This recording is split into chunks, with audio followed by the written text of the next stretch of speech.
이 산을 향해 부르신 그 길을 따라 어제의 눈물을 넘어 영원한 교대를 향해 세우신 그 길을 따라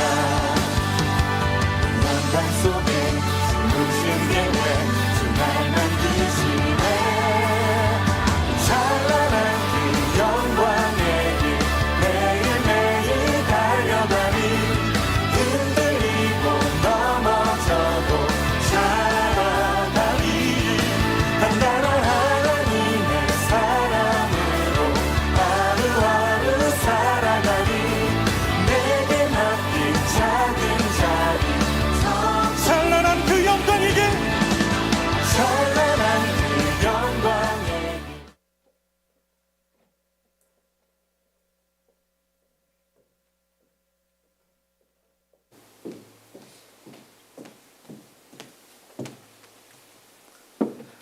모르겠다.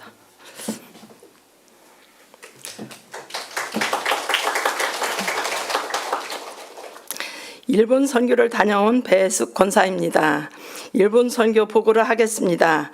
2023 리터치 선교로 7월 9일부터 7월 13일까지 일본 요코하마에 위치한 그린라인 교회로 선교를 떠났습니다.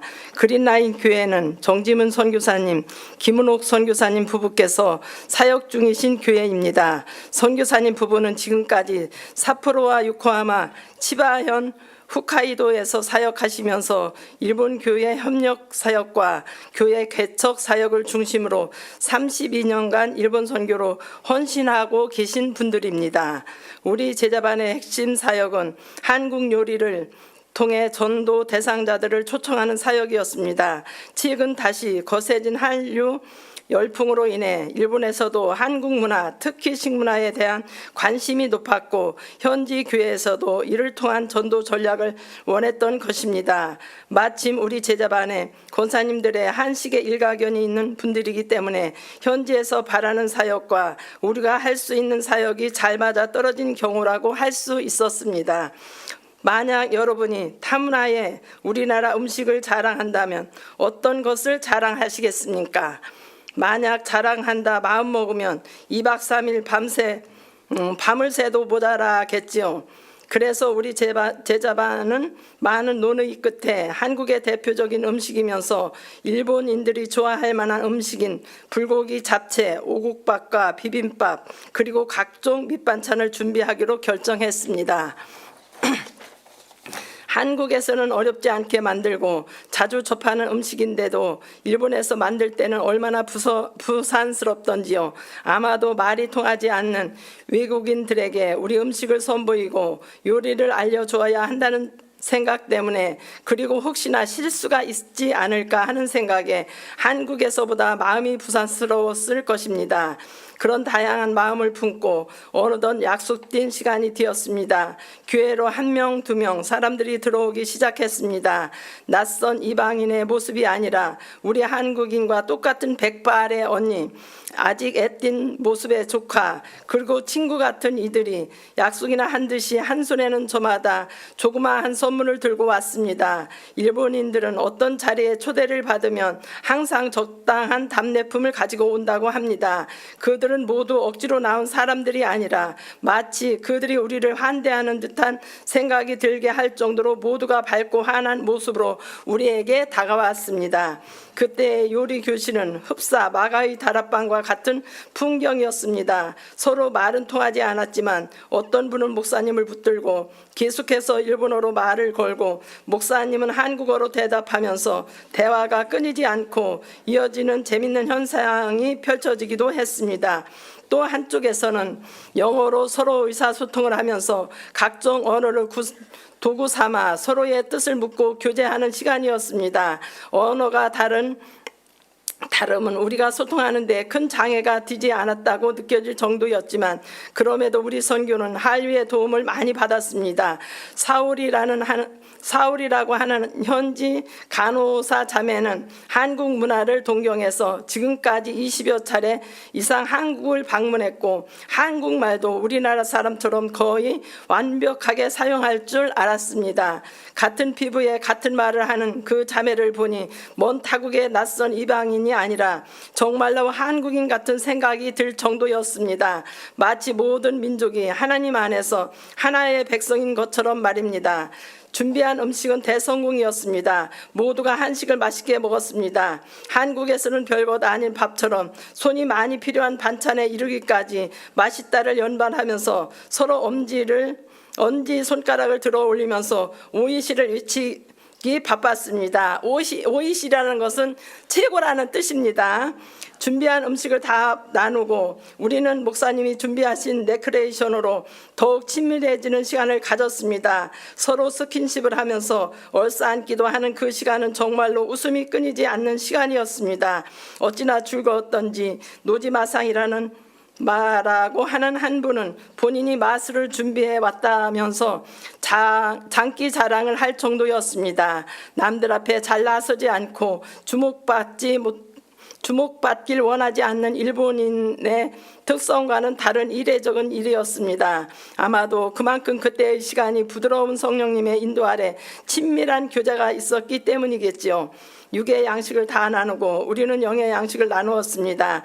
말씀이 선포되는 그 순간에 전에 없던 또 다른 성령님의 인도하심이었습니다. 모두가 숨을 죽이고 미동도 없이 말씀을 전하시는 목사님의 입술을 바라보았습니다. 한국말로 한 번, 또 통역된 일본어로 한 번 그렇게 말씀이 선포될 때마다 그들이 하나님 안에서 한 백성임을 깨달아 알기를 바랬습니다. 그리고 정말로 그런 깨달음이 있었다고 믿습니다.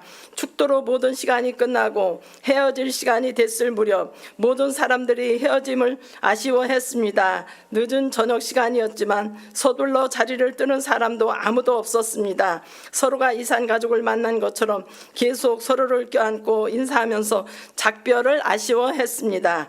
헤어짐이 아쉬웠지만 우리의 사역이 끝난 것이 아니었습니다. 다음날 우리는 그린라인 교회 근방의 주택단지를 돌면서 가가호호 전도지를 배포하고 사람이 붐비는 지하철역에서는 노반 전도를 하면서 예수를 전했습니다. 일본도 우리나라와 마찬가지로 노방 전도의 효과가 좋지 못합니다. 보통은 다들 건네는 전도지를 거부하지요. 그렇지만 우리 권사님들이 신바람 나게 전도할 때 일본인들이 전도지를 거부하지 않았습니다. 오히려 신기하게 생각하면서 우리가 주는 전도지를 자세히 읽어보기까지 할 정도였으니까요. 우리는 해가 떨어지는 줄도 모르고 저녁 시간도 뒤로 미룰 정도로 신바람 나게 노방 전도를 했습니다. 이 또한 감사한 은혜였습니다. 우리의 이런 사역들이 일본 땅을 뿌리채 흔들기에는 턱없이 부족하고 미미한 일들에 지나지 않을지도 모릅니다. 하지만 이 한 사람이 성령을 흔드는 사역이라면 이것이 하나님의 기뻐하시는 일이라 믿습니다. 우리가 다녀가고 일본 그린라인 교회에는 작은 변화가 생겼습니다. 한국말에 능통한 사울이라는 자매는 그 후 한국에 더 방문해 연락을 주고받을 정도가 되었고 이쿠코상은 열린 마음으로 성경을 읽고 선교사님 부부를 자기 별장으로 초대하기도 했고 노지마상은 교회의 예배에도 참여하고 있으며 쌍둥이 자매 아이카상과 세이카상은 9월 말 중으로 어머니와 함께 예배에 나오기로 약속했다고 합니다. 우리의 선교는 그동안 그 영혼들을 포기하지 않고 지키던 두 분 선교사님들의 그동안의 눈물에 우리의 조그마한 땀방울을 보태는 시간이었습니다. 저 또한 선교를 통한 변화를 겪었습니다. 민족적으로는 그리고 역사적으로 우리와 함께하기 어려운 먼 나라 일본이기에 그동안은 그들을 위한 기도는 꿈에도 꾸지 않았지만 이제는 그들에게 숱하게 닥치는 태풍과 지진 같은 지진 같은 자연재해가 무탈하게 지나가게 해달라고 일본을 위한 기도를 하게 되었습니다. 지난 선교의 시간은 참으로 감사한 시간이었습니다. 전도 대상자들이 마음을 열었고 선교를 갔던 우리도 많은 것을 보고 느꼈습니다. 마지막으로 감사한 것이 있다면 먼 타국에서 사명을 갖고 수고와 헌신을 하는 두 분 선교사님에게 잠시나마 위로와 힘이 되어 드릴 수 있었다는 것입니다. 덥고 습한 일본의 여름 가운데 가만히 있어도 옷이 젖는 무더운 속에서도 매 순간 할렐루야를 외치는 두 분 선교사님의 사역이 미약하나마 힘을 보태고 외로웠던 그분들의 일상에 민족으로서의 사랑과 성도로서의 염원을 보태는 시간이 되었기를 소망합니다. 이 자리를 빌어 보내는 선교사로서 기도와 물질로서 헌신해 주신 많은 분들께 머리 숙여 감사드리면서 큰 일을 행하신 우리 아버지께 감사와 영광 올려드립니다. 감사합니다.